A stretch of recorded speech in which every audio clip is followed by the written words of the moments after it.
गोविंद जय जय गोपाल जय जय।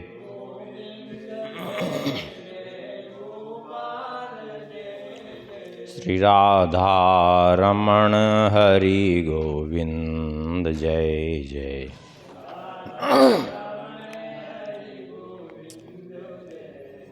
गोविंद जय जय गोपाल जय जय।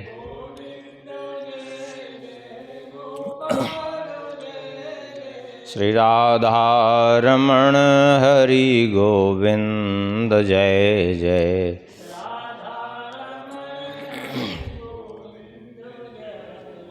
श्री राम जय जय रघुवीर जय जय।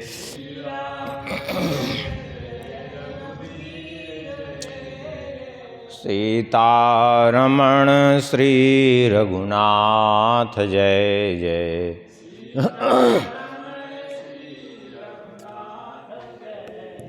श्री राम जय जय रघुवीर जय जय।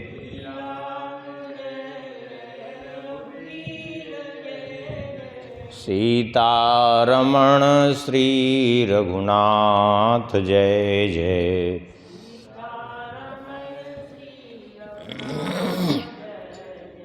गोविंद जय जय गोपाल जय जय।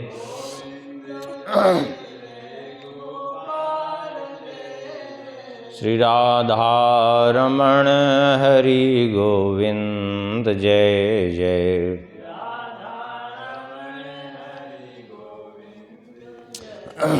श्री राधा रमण हरि गोविंद जय जय।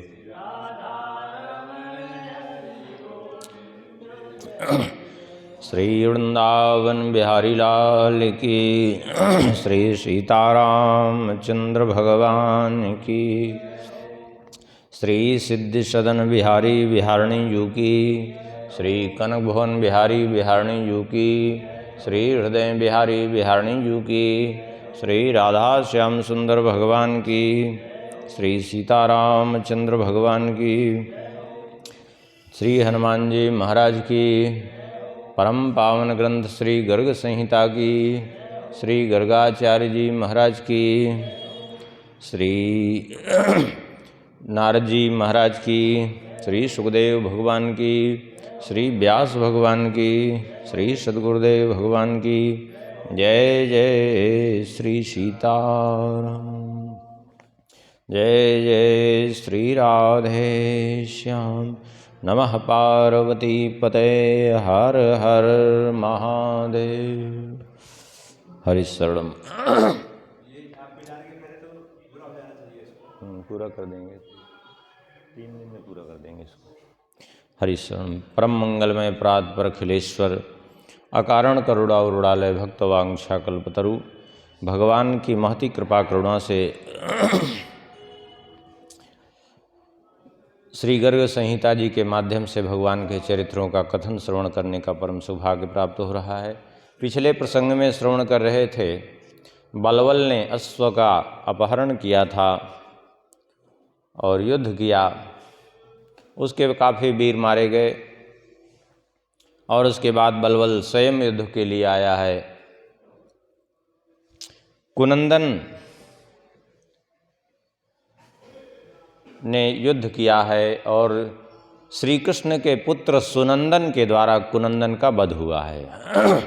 कुनंदन का जब वध हो गया और बलवल मूर्छित हो गया, 4 दिन तक वो मूर्छित पड़ा रहा। शिव जी को नारद जी ने प्रेरित किया कि आपने वरदान दिया है और वहाँ तो उसका वध हो गया और आपने कहा था कि रक्षा करेंगे।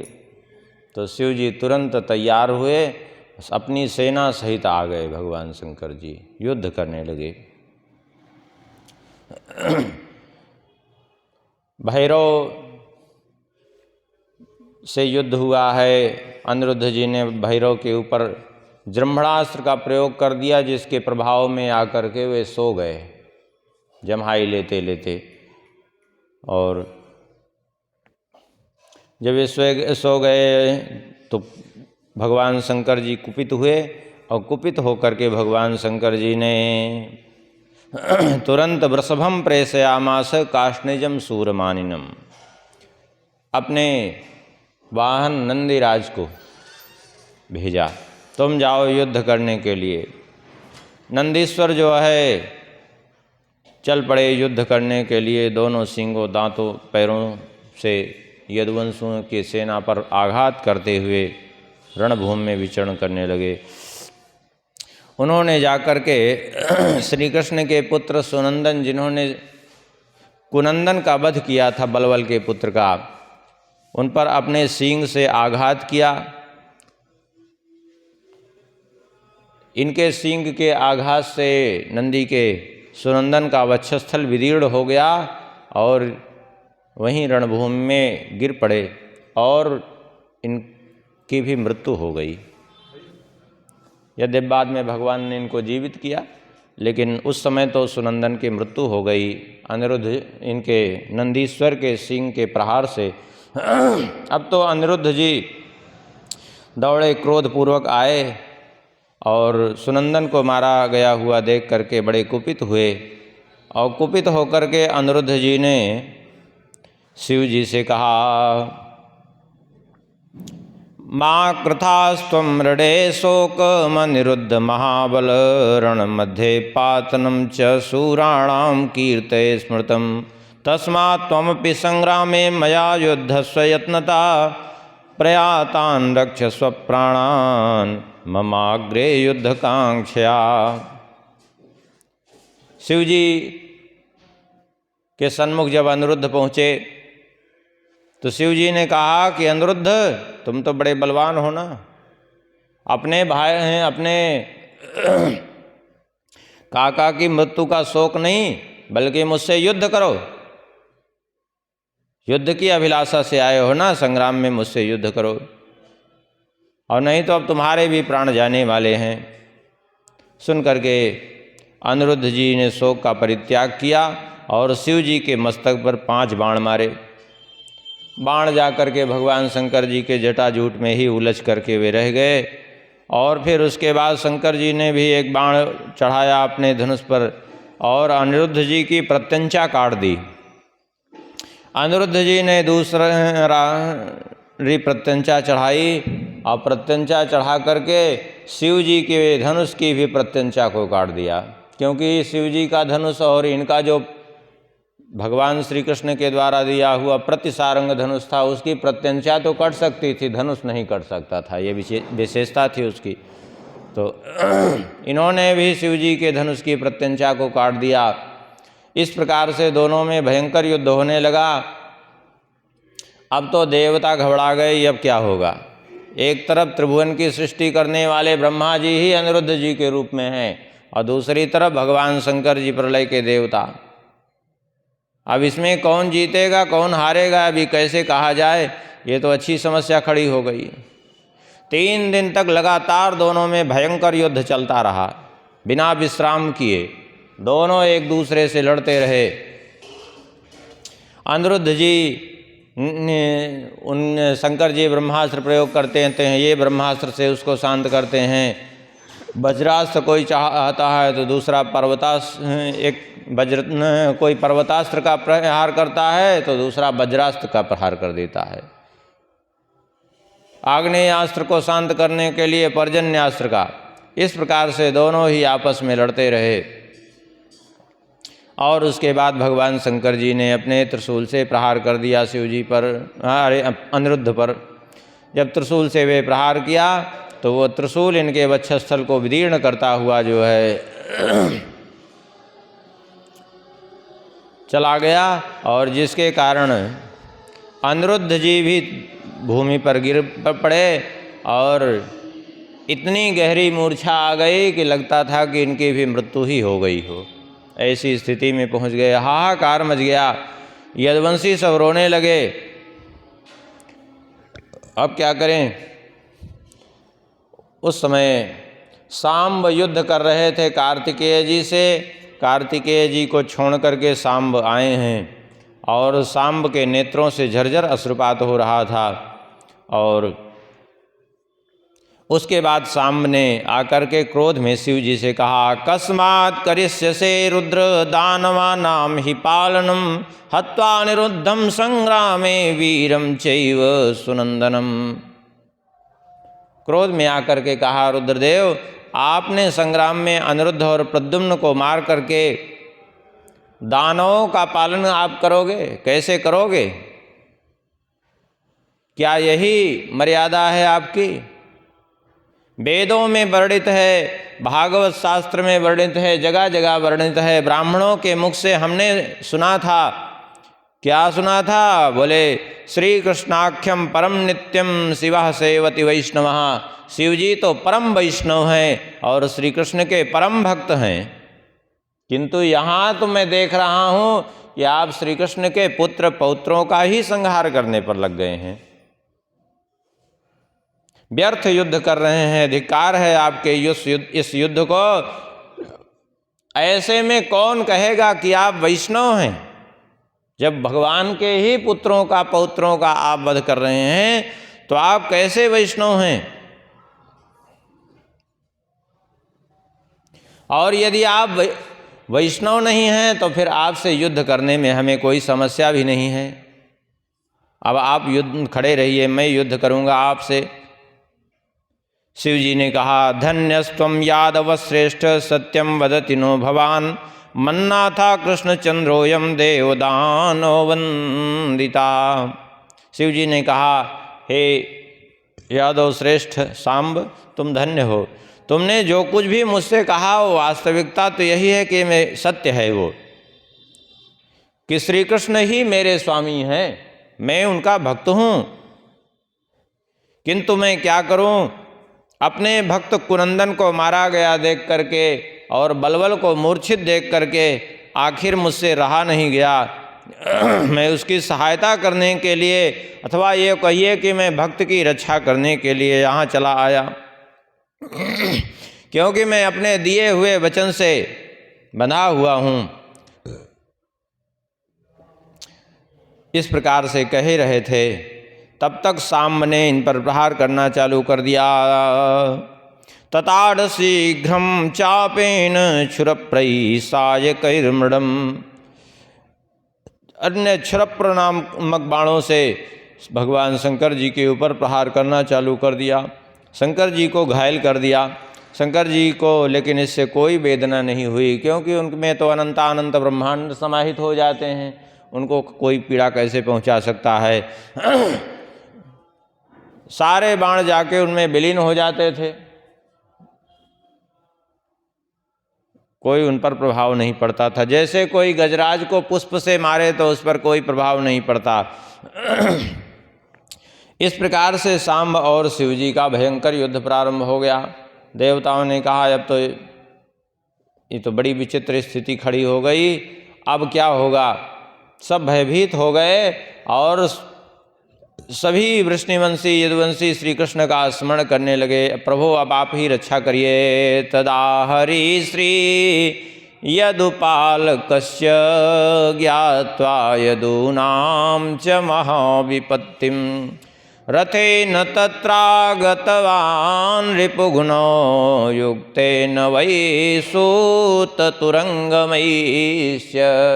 उसी समय भगवान श्री कृष्ण रथ पर चढ़े हुए अपने सारथी से सहित वहाँ उपस्थित हुए। भगवान के अंग कांति श्याम मस्तक पर किरीट शोभा पा रहा है, सुंदर उनकी अद्भुत छवि है। शंख चक्र गदा पद्म धनुष बाण खड्ग सब धारण किए हुए श्रीवत्स कौस्तुभ मणि पीतांबर से अलंकृत, ऐसा लगा मानो जैसे सर्दी के मौसम में सूर्य का उदय हो जाए तो जैसे सबको प्रसन्नता होती है, ऐसे ही यदुवंशियों को श्री कृष्ण को देख करके प्रसन्नता हुई। सांब दौड़ करके चरणों में गिर पड़े, अपना धनुष त्याग करके श्री कृष्ण के। अब तो कृष्णं दृष्ट्वा हरस्तत्र भीता संकितमानसा त्यक्त्वा चापुत्रशूलादीन् भक्त्या श्रीनाथमब्रवीत्। भगवान श्री कृष्ण को सन्मुख देख करके भगवान महादेव जी सशंकित हो गए, मन में भयभीत भी हो गए कि हमने ठीक नहीं किया, क्योंकि श्री कृष्ण के पुत्र का ही हमने वध कर दिया है, धनुष और त्रिशूल का परित्याग कर दिया है। और हाथ जोड़ करके कहने लगे ओम अविनयमपनय विष्णु दमय मनः समय मृग तृष्णां भूतदयां विस्तारय तारे संसार सागरतः। भगवान शंकर जी ने कहा, हे प्रभु, हे सच्चिदानंद स्वरूप सर्वव्यापक परमात्मा, हे विष्णु देव, मेरी इस अभिनय को आप क्षमा करिए, दूर करिए और मेरे मन को दबाइए, विषयों की मृग तृष्णा को शांत करिए, प्राणियों के प्रति हृदय में दया का विस्तार कीजिए, मुझे संसार सागर से उबार लीजिए। हे प्रभु, आप तो सच्चिदानंद स्वरूप हैं, मैं आपके चरणों में बार बार वंदन करता हूँ। परमार्थ दृष्टि से यदि देखा जाए तो आप में मुझ में कोई भेद नहीं है। परमार्थ दृष्टि से सत्य विभेदा पगमे नाथ तवाहम नमाम की नस्त्वम।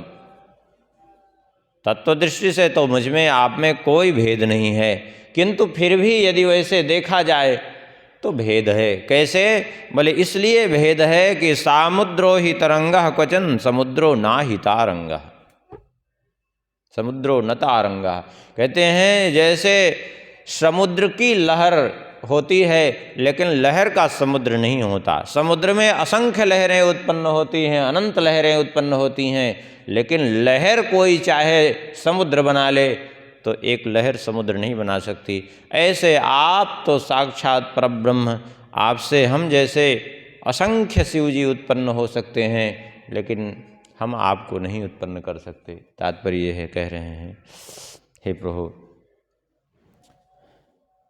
आपने विभिन्न अवतार लेकर के जिस प्रकार से इस पृथ्वी का पालन किया, सबके भय हरे, इस प्रकार से मेरा भी हरण कर लीजिए। मैं भी ऐसे जो है धर्म संकट में फंस करके यहाँ आकर के मैं युद्ध करने लगा, आप मुझ पर कृपा करिए और मुझे इससे बाहर कर दीजिए। तात्पर्य यह है कि भगवान शंकर जी के कहने का भाव यह है कि मैं भी युद्ध नहीं करना चाहता था, लेकिन एक तरफ से मैं अपने दिए हुए वचन से बंधे होने के कारण, दूसरी तरफ आपके पुत्र थे, तो कुछ नहीं सूझा तो आके युद्ध करने लगा। अब आप ही बताइए, क्योंकि सर्वविध उपाय आप ही हैं, बीच का रास्ता आप ही निकाल सकते हैं। भगवान श्री कृष्ण ने कहा, किम कृतस्ते पराधो वै मत्पुत्रेण कुबुद्धिना यतस्त्वया हता संख्ये निरुद्धो मूर्छिता कृता। भगवान श्री कृष्ण ने कहा, शिव जी, मेरे कुबुद्धि पुत्र ने तुम्हारा क्या अपराध किया था जिससे युद्ध में उसको मार डाला आपने, अनिरुद्ध को मूर्छित कर दिया, और इतने यदुवंशीय सेना का आपने विनाश किस लिए किया? आप युद्ध स्थल में क्यों आए, और आए तो फिर युद्ध क्यों करने लगे? कृपा करके मुझे सारी बात बताइए। सुन करके भगवान शंकर जी बड़े लज्जित हुए और कहने लगे, देव देव जगन्नाथ राधिकेश जगन्मय पाहि पाहि कृपाकारे निस्त्रपम आम कृतागसम। हे देवादेव, हे जगन्नाथ, हे राधिका वल्लभ, हे जगन्मय करुणा कर, मैं अपराधी हूँ, आपका निर्लज्ज हूँ, मेरी रक्षा करिए, रक्षा करिए। क्या प्रभु आप जानते नहीं आपसे कुछ छुपा है? आपकी माया से मोहित होने के कारण ही मैं भक्त की रक्षा करने के लिए यहाँ आया था, इसलिए मेरे अपराध को क्षमा करिए। लगता है कि मुझे अभिमान हो गया था कि मैं ही सारे जगत का शासक हूँ, रक्षक हूँ, इसलिए मैंने ऐसा किया, और उसी अभिमान में आकर के मैंने इन सब का वध किया। हे प्रभु, सत्य ही है कि जब तक आपकी कृपा न हो तब तक ये अभिमान हृदय से जाता नहीं है और आप में मन लगता नहीं है। कृष्णे मनस्य संजाते भक्ति खड्गो दुरत्या, नराणाम कर्म वृक्षाणाम मूलच्छेदम करोतिया। जब श्री कृष्ण में मन लग जाता है तब वह दुर्जय भक्ति योग रूपी खड्ग के द्वारा मनुष्य अपने कर्म रूपी वृक्ष का छेदन करता है, उसकी जड़ को काट फेंकता है। इसलिए हे प्रभु, जो लोग मेरी भक्ति के बल के घमंड में आकर के आपका अपमान करते हैं वे निश्चय ही नरकगामी होंगे, इसमें कोई संदेह नहीं है। ऐसा कह करके भगवान शंकर जी चुप हो गए। भगवान शंकर जी के नेत्रों में अश्रु भर आए और जाकर के बड़े भक्तिभाव से श्री कृष्ण के चरणों में साष्टांग लौट गए। भगवान शंकर जी को भगवान श्री कृष्ण ने उठाया और उठा करके अपनी अमृत भरी दृष्टि से देखा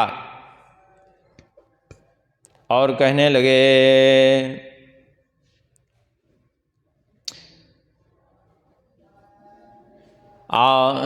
त्वया जुगुप्सितं कर्म किं कृतं भक्तपालने, ममासि हृदये त्वं तु भवतो हृदयेयम्, आवयोरन्तरं नास्ति मूढ़ा पश्यन्ति दुर्धिया, त्वां नमन्ति च मद्भक्तास्त्वद्भक्ता मां सदा शिव।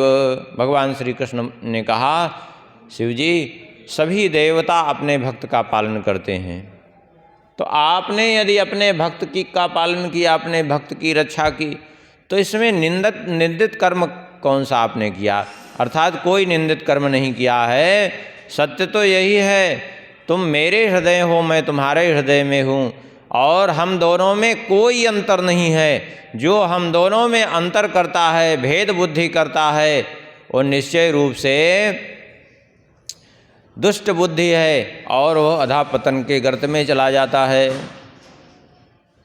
मेरे भक्त तुमको नमस्कार करते हैं और तुम्हारे भक्त मुझको नमस्कार करते हैं, और जो इस बात को नहीं मानते, जो मेरे भक्त होकर के तुम्हारा विरोध करते हैं अथवा तुम्हारा भक्त होकर के मेरा विरोध करते हैं, वे दोनों ही नरकगामी होते हैं। हाँ, इसलिए किसी का भी विरोध नहीं। शिवस्य हृदय विष्णु, विष्णुश्च हृदय शिवा, शिवाय विष्णु रूपाय शिव रूपाय विष्णवे। शिव जी साक्षात विष्णु स्वरूप और विष्णु साक्षात शिव स्वरूप हैं, दोनों ही एक ही हैं तत्वतः। बाकी ये सब तो लीला मात्र है। और उसके बाद भगवान श्री कृष्ण ने युद्धस्थल की ओर देखा अपनी अमृत भरी दृष्टि से, तो उनके पुत्र सुनंदन तुरंत जीवित हो गए। अनिरुद्ध जी के हृदय में जो शूल लगा हुआ था, उस शूल को बाहर खींचा और अनिरुद्ध जी को श्री कृष्ण भगवान ने जीवन दान दे दिया। उनको भी फिर से जो है, क्योंकि भगवान शंकर जी का भी त्रिशूल अमोघ था, उससे बचने की संभावना नहीं थी, लेकिन वो तो उतनी देर प्राण इसलिए टिके रहे क्योंकि साक्षात तो ब्रह्मा जी ही हैं, भगवान के ही अवतार हैं। और उसके बाद जो है, जो यदुवंशी वहाँ और मारे गए थे, उन सब की ओर भगवान ने अपनी दृष्टि से देखा तो सब के सब उठ के जीवित होकर के खड़े हो गए और सब उत्साह से भर गए, जय जयकार करने लगे। तब तक वो बलबल उठा। अब बलबल उठ करके कहने लगा क्रोध में, अनिरुद्ध कहाँ गया? शंकर जी ने उसको समझाया, उस बलबल दैत्य को, और कहा अब तो श्री कृष्ण की महिमा को तुम स्वीकार कर लो और इनसे युद्ध करना बंद कर दो। यद्यपि वो चाहता तो युद्ध करना ही था, क्योंकि वो चाहता था कि युद्ध करके हम मर जाएं इनसे तो ठीक रहेगा, लेकिन फिर भी जो है भगवान शंकर जी की आज्ञा मान करके उसने जाकर श्री कृष्ण को प्रणाम किया, स्तुति की और बहुत सा धन दे करके घोड़ा वापस कर दिया इनका। बाद में फिर बलराम जी के द्वारा इसका वध हुआ नैमिषारण्य में। इसके बाद जो है यज्ञ के घोड़े को साथ लेकर के वहाँ से सेतु मार्ग से पुनः पश्चिम दिशा की ओर चले हैं और भगवान शंकर जी जब वहाँ से चल दिए तो भगवान शंकर जी ने बलवल को पुनः उसके राज्य पर स्थापित कर दिया और कहा तुम राज्य करो यहाँ, अब हम जाएंगे कैलाश।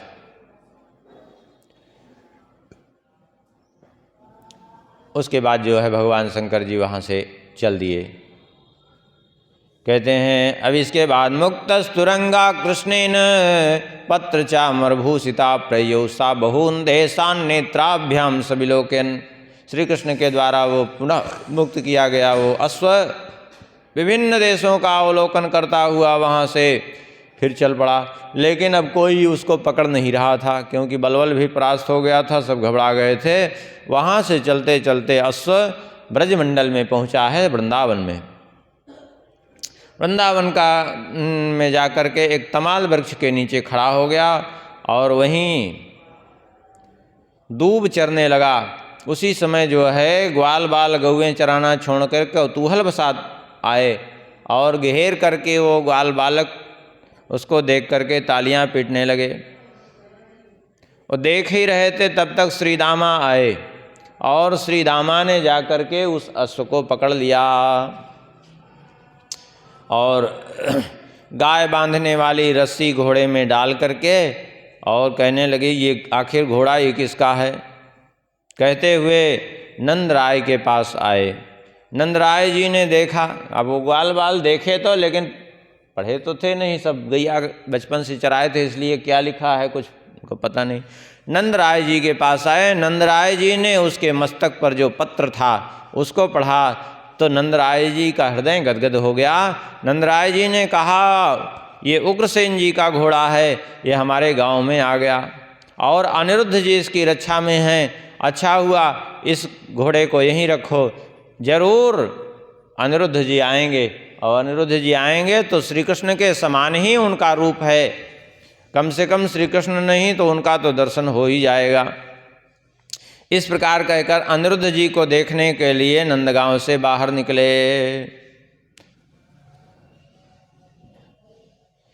सब प्रतीक्षा कर रहे थे और इधर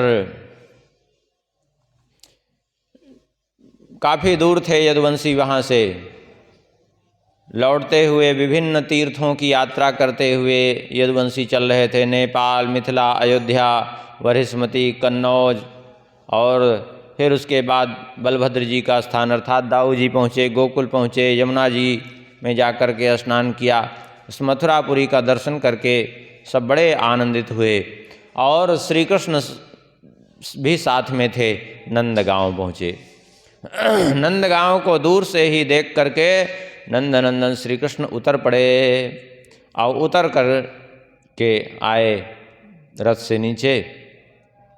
देखा तो अपने सामने श्री नंदराय जी को, जा कर के प्रणाम किया है नंदराय जी को श्री कृष्ण ने चरणों में और खूब इतने प्रसन्न हो गए, ग्वाल बाल खूब जय जयकार करने लगे, खूब पुष्प वृष्टि हो रही है और नंद जी का दर्शन करके सभी यदुवंशियों के नेत्र हर्ष से भर गए।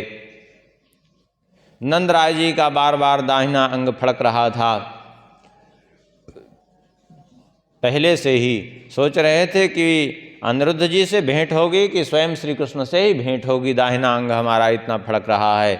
लेकिन आज श्री कृष्ण को देखते ही हर्ष से भर गए। तुरंत उन्होंने,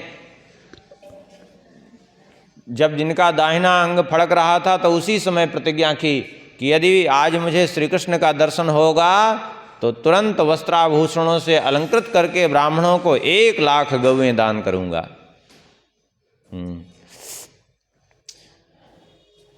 अभी जैसे ही 1,00,000 गौओं के दान का संकल्प किया वैसे ही देखा तो साक्षात श्री कृष्ण ही चले आ रहे हैं। देख करके नंदराय जी के नेत्र भर आए, बाणी गदगद हो गई और कहने लगे वदन कृष्णेति कृष्णेति गिरा गदगदया वृषम, हे कृष्ण चंद्र क्व गतो दुखितम माम न पश्यसि। हे कृष्ण, कृष्ण तुम कहाँ चले गए थे, मुझ दुखिया को नहीं देखते हो। श्री कृष्ण तो चरणों में लौट गए। नंदराय जी ने उठा करके उनको हृदय से लगाया है, बहुत देर तक हृदय से लगाए रहे, नेत्रों से जल बरसा रहे हैं, मानो उन्हें अपने नेत्रों के जल से ही स्नान करा रहे हों।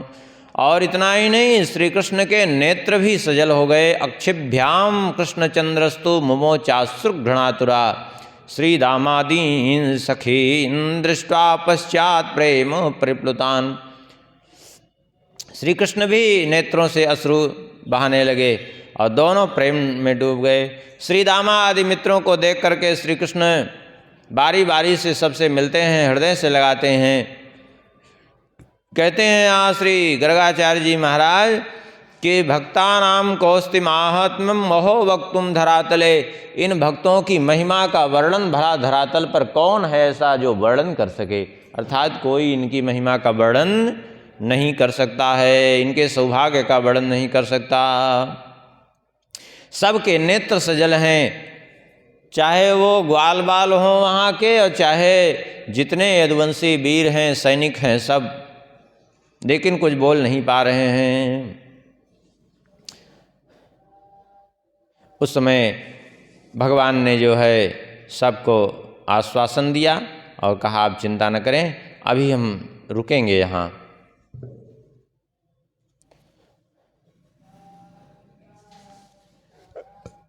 सब ने देखा, अब यहाँ फिर से देख लीजिए। जो कहते हैं श्री कृष्ण भी अवतार लेके आते हैं तो बूढ़े कह रहे हैं यहाँ परिपूर्णतमं साक्षात श्री कृष्णम जगदीश्वरम तादृशम ददृशु सर्वे यादृशो मथुराम गतः। सबने उसी अवस्था में श्री कृष्ण का दर्शन किया है, उसी किशोर अवस्था में जिस अवस्था में मथुरा जाते समय देखा था। और कितना समय बीता है जानते हैं? 100 वर्ष। ये घटना जो है ठीक 100 वर्ष बाद की है।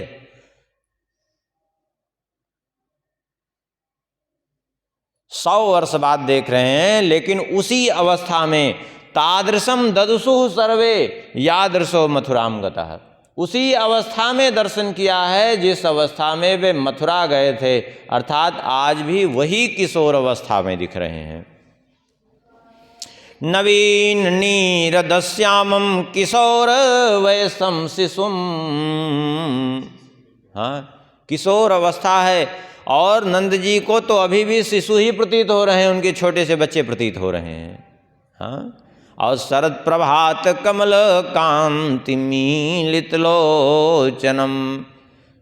शरद ऋतु के प्रभात के समान खिली हुई कांति को भी मानो तिरस्कृत कर रहे हों, ऐसा अद्भुत रूप सौंदर्य है। अधरों पर मुस्कुराहट है, हाथ में मुरली लिए हुए हैं, दुभित स्वरूप है, अत्यंत सुंदर कांति है, बनमाला विभूषित है, मस्तक पर मोर मुकुट है, रत्न मोर पंख का मुकुट और सुंदर रत्नमय किरीट उसके साथ में लगा हुआ है, और सुंदर बिंबा फल से भी अधिक सुंदर अधरोष्ठ हैं उनके। अद्भुत छवि है श्री कृष्ण की। अब तो जो है नंद बाबा साथ में लेकर के नंद गांव की ओर प्रस्थान किए हैं और नंद भवन में पहुँचे हैं। द्वार पर पहुँचे तो रथ से कूद पड़े और नंद भवन में पहुँचे हैं। माता यशोदा जी तो श्री कृष्ण को आया हुआ जान करके रह नहीं पाई, भीतर से द्वार तक आ गई। हाँ, आप कहेंगे द्वार तक आ गई, इसका मतलब क्या है? मतलब यह है कि पहले इतना जो है मर्यादा थी कि घर के बाहर नहीं निकलती थी, वो कोई घर के भीतर ही रहती थी। लेकिन आज श्री कृष्ण को आया हुआ देख करके नहीं रह पाई, द्वार तक आ गई चल करके भीतर से, और नेत्रों से झरझर अश्रुपात हो रहा है। श्री कृष्ण भी नेत्रों से अश्रु बहाते हुए जा करके मैया यशोदा जी के चरणों में पड़ गए हैं। रुदती बाष्प कंठी ताम ननाम प्रउदन हरि, जाकर चरणों में प्रणाम किया है। और यशोदा जी ने यशोदा तस्य जन्नी स्वप्राणेभ्य प्रियम सुतम उपगृह्य ददौ तस्मै गिरा गदगदयाशिषा। श्री कृष्ण ने भी मैया यशोदा जी को प्रणाम किया। यशोदा जी ने इनको उठा करके अपने हृदय से लगा लिया है, बार बार आशीर्वाद दे रही हैं। अब तो श्री कृष्ण को आया हुआ जान करके और जितने वहाँ नवनंद थे ना, वो सब दौड़े आए हैं। जितने 5 उपनंद थे, 6 वृषभानु और स्वयं श्री राधा जी के पिता वृषभानुवर सब दौड़ते हुए आए हैं श्री कृष्ण से मिलने के लिए। इतना भीड़ लग गई है कि मानो कोई उत्सव हो उनके यहाँ, ऐसा जो है सब पूरा जो है गोकुलवासी, पूरा नंदगांव बरसाना सब उमड़ पड़े हैं। और इसके बाद जो है सबको श्री कृष्ण ने आश्वस्त किया है, कुशल समाचार पूछा है। और उसके बाद जो है श्री कृष्ण ने सबको आज्ञा दी कि तुम सब लोग, इतनी बड़ी सेना है और नंदगांव में तो रह नहीं सकती, बोले सेना का शिविर यमुना जी के तट पर लगा दो। तो सेना का शिविर लगा करके यमुना जी के तट पर सारी सेना ठहर गई। वहीं अनिरुद्ध, सांब और उद्धव जी भी शिविर में ही रहे, श्री कृष्ण नंदगांव में, नंद भवन में रहे। बाकी सब जो है वहाँ चले गए। और इधर नंदराय जी ने समस्त यदुवंशियों के लिए स्वयं भोजन का प्रबंध किया है। जितने घोड़े आदि थे उनके लिए, हाथी घोड़े आदि, उन सब के लिए चारे आदि की व्यवस्था, खाने पीने की सारी व्यवस्था श्री नंदराज जी ने ही की है। कहते हैं श्रीदाम सापेन नृप दुखेन वृषभानुजा तनुम रक्षते तत्रापि कृष्णागमन हेतवे। गोलोक में जो श्रीदामा का श्राप लगा था श्री राधा जी श्री वृषभानुनंदिनी को, उसी विरह के दुख में दुखी होकर के आज भी वे अपने जीवन को धारण किए हुए श्री कृष्ण की प्रतीक्षा कर रही हैं कि कब 100 वर्ष पूरा होगा।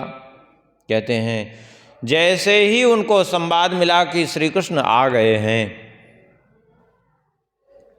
उठ करके खड़ी हो गई हैं और सहेलियों से कहती हैं कब आएंगे वे। अब तो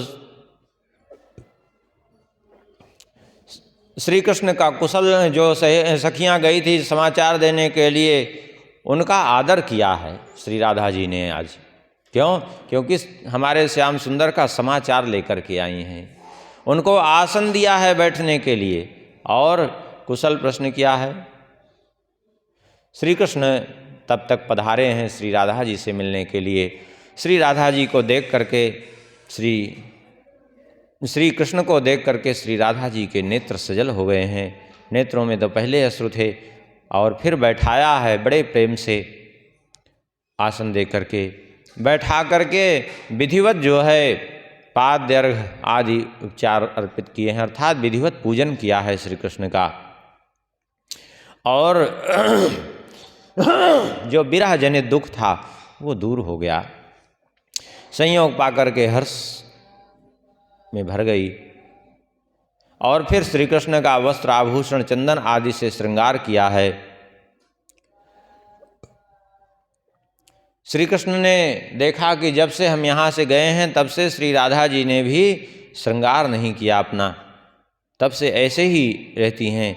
कभी किसी प्रकार के मिष्ठान्न माने स्वादिष्ट भोजन को ग्रहण नहीं किया इन्होंने, कभी मुख में तांबूल नहीं लिया, पान नहीं खाया, कभी सैया पर लेट करके शयन नहीं किया, बैठे ही बैठे सारी रात ऐसे सारा दिन सारी रात बिता देती थी श्री कृष्ण के वियोग में। कभी किसी से हास परिहास कुछ नहीं हुआ।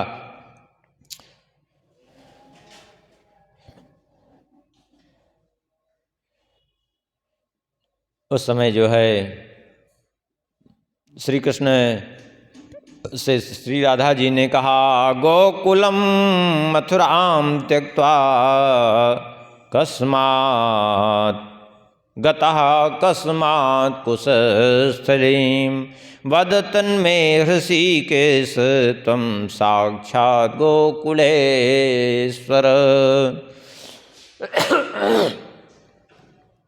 श्री राधा जी ने कहा हे गोकुलेश्वर, हे ऋषिकेश श्याम सुंदर, आप मथुरापुरी को त्याग करके कुशस्थली में अर्थात द्वारिका में निवास करने क्यों चले गए? क्या कारण है? मुझे आपका भी एक एक क्षण का वियोग युग युग के समान प्रतीत हो रहा था। एक एक दिन मेरे 2 परार्ध अर्थात ब्रह्मा जी के आयु के समान प्रतीत हो रहे थे। न जाने किस कुसमय में कस्मिन कुकाले विरहो में बभूव च दुःखदः एन तच्चरणो देव न पश्यामि दुःखप्रदो।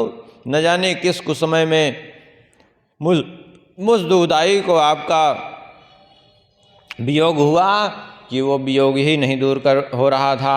आज आपके सुखद चरणों का दर्शन करके मेरा जीवन धन्य हो गया। मैं उसी तरह आपकी प्रतीक्षा कर रही थी। यथा रामं तु सीतेव मानसं वर्टेव चा तथा रासेश्वरं त्वां तु मानदं किं समोसहे। उसी प्रकार से मैं प्रतीक्षा कर रही थी जैसे सीता जी श्री राम जी की प्रतीक्षा कर रही थी। जैसे हंसरी मानसरोवर को प्राप्त करने के लिए विकल रहती है, उसी प्रकार मैं आपसे मिलने के लिए विकल थी। आप तो सर्वज्ञ हैं, सब कुछ जानते हैं, मैं आपसे भला क्या कहूँ। 100 वर्षम गतम नाथ वियोगो नागतो मम। 100 वर्ष बीते आपके वियोग को। अभी यही बात कर रहे थे ना, 100 वर्ष बीत जाने पे भगवान इस बार गए थे। 100 वर्ष व्यतीत हो गए किंतु आपके वियोग का अंत नहीं हुआ। इत्युक्त्वा वचनम राजन स्वामिनी स्वामिनम परम वियोग खिन्न दुखानि स्मरन्ति सारोदा। कहते हैं श्याम सुंदर से ऐसा वचन कह करके श्री राधा जी विरह से अत्यंत व्यथित होकर के फूट फूट करके रोने लगी और उनको इस प्रकार से व्यथित देख करके श्री कृष्ण ने उनको शांत करते हुए कहा, न कर्तव्यस्त्वया राधे शोकस्य तनुशोषक तेजस्यैकं द्विधाभूत मावयो ऋषयो विदुः। भगवान श्री कृष्ण ने कहा, हे प्रिय राधे, ये शोक मत करो। शोक शरीर को सुखाने वाला है, इसलिए शोक नहीं करना चाहिए। हम दोनों का एक ही तेज है, हम दोनों भिन्न नहीं हैं, केवल 2 रूप में प्रकट हैं। ये संसार भले नहीं जानता, लेकिन जो बड़े बड़े ऋषि महर्षि हैं वे इस बात को भली भांति जानते हैं। हम दोनों प्रकृति और पुरुष की भांति एक हैं, कभी वियोग होता ही नहीं है। जो हम दोनों के बीच में भेद दृष्टि रखता है कि राधा अलग हैं कृष्ण अलग हैं, वे दोनों ही जो है दोष दृष्टि के कारण नरकगामी हो जाते हैं। कहते हैं जैसे प्रभाते चक्रवाकीव चक्रवाकम प्रियंकर, जैसे जो है चकई प्रतिदिन प्रातःकाल चक्रवाक को देखती है और रात्रि में फिर से अलग हो जाती है, बस इसी प्रकार हम दोनों का भी समझ लीजिए। वास्तव में देखा जाए तो हम दोनों में कोई भेद नहीं है। अब चिंता मत करिए, कुछ ही समय और शेष हैं, वह समय भी पूरा हो जाए, उसके बाद फिर समस्त गोप गोपियों को साथ में लेकर के तुम्हारे साथ में पुनः अपने गोलोक धाम को चलूँगा। इस प्रकार से कह करके श्री राधिका जी को प्रसन्न किया और कहते हैं माधवस्य वचा श्रुत्वा गोपी भी स राधिका प्रसन्ना पूजयामास रमेशम चारमाय था। और फिर सभी गोपियों के साथ मिलकर के श्री राधा जी ने श्री कृष्ण का उसी प्रकार से पूजन किया। कैसे? बोले रमेशम और चारमाय था। जैसे श्री लक्ष्मी जी भगवान विष्णु का पूजन करती हैं, ऐसे श्री राधा जी ने समस्त गोपियों के साथ मिल करके श्री कृष्ण का पूजन किया है। श्री राधया पुनः कृष्णो रासार्थम प्रार्थितो नृप प्रसन्नो वृंदकारण्ये रासम कर्तुम मनोदधे। अब तो श्री राधिका जी ने पुनः श्री कृष्ण से रास क्रीड़ा के लिए प्रार्थना की है, तो श्री कृष्ण ने स्वीकार कर लिया है और फिर ये रास क्रीड़ा यहाँ हुई है। और यहाँ रास का विधिवत वर्णन है, लेकिन रास का पहले में वर्णन हो चुका है, इसलिए अब इसको संक्षेप में ही हम समझा देते हैं। इस रास प्रसंग में भी जो है श्री कृष्ण अंतर्ध्यान हो गए थे। इस बार अंतर्ध्यान क्यों हुए थे, उसका कारण ये था कि गोपियों के मन में एक बात आई। गोपियों ने सोचा कि देखो श्री कृष्ण इतना घूमे, 16,108 रानियां हैं श्री कृष्ण की, लेकिन वास्तव में देखा जाए तो हम जैसी प्रेम करने वाली वो भी नहीं है। तभी तो फिर चले आए हम लोगों के पास। बस ये जो उनको के मन में ये अभिमान सा का अंकुर आया, इसी का शमन करने के लिए यहाँ भी भगवान अंतर्ध्यान हो गए हैं। और फिर बाद में गोपियों ने बड़ी स्तुति की। श्री राधा जी के भी मन में थोड़ा सा आया कि अन्य गोपियों से तो हम ठीक ही हैं, कि हमको लेके आए हैं, तो वहाँ से भी भगवान अंतर्ध्यान हो गए हैं। और फिर सब ने मिलकर के भगवान श्री कृष्ण की स्तुति की है, जैसे वहाँ पर गोपी गीत के माध्यम से किया है, ऐसे यहाँ पूरा जो है उनका विरह वर्णन है। और उस विरह में आकर के जब उन्होंने स्तुति की है तो भगवान वहाँ प्रकट हो गए हैं।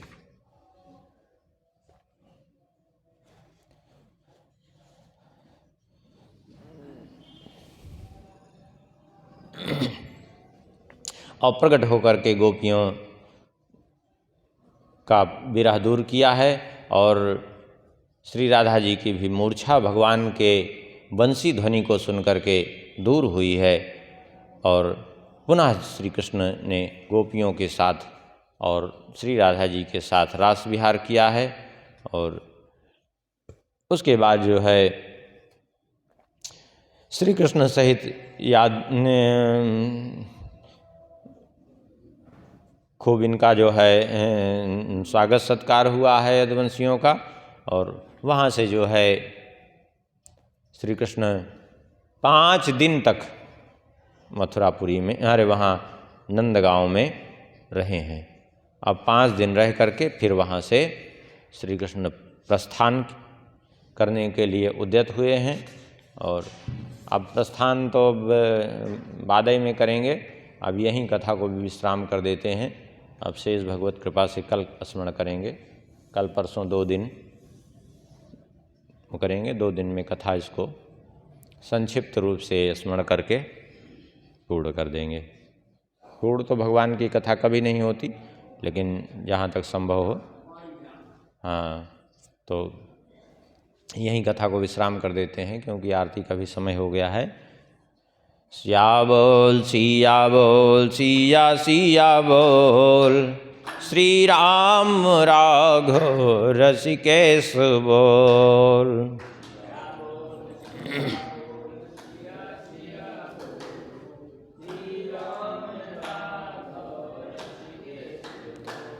सिया बोल सिया बोल सिया सिया बोल, श्री राम राघव रसिकेश बोल।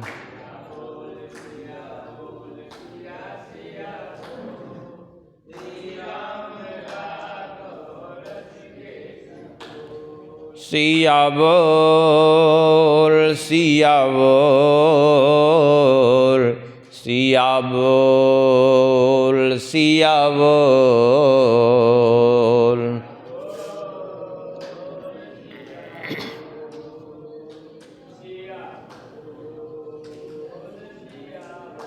सिया बोल सिया बोल।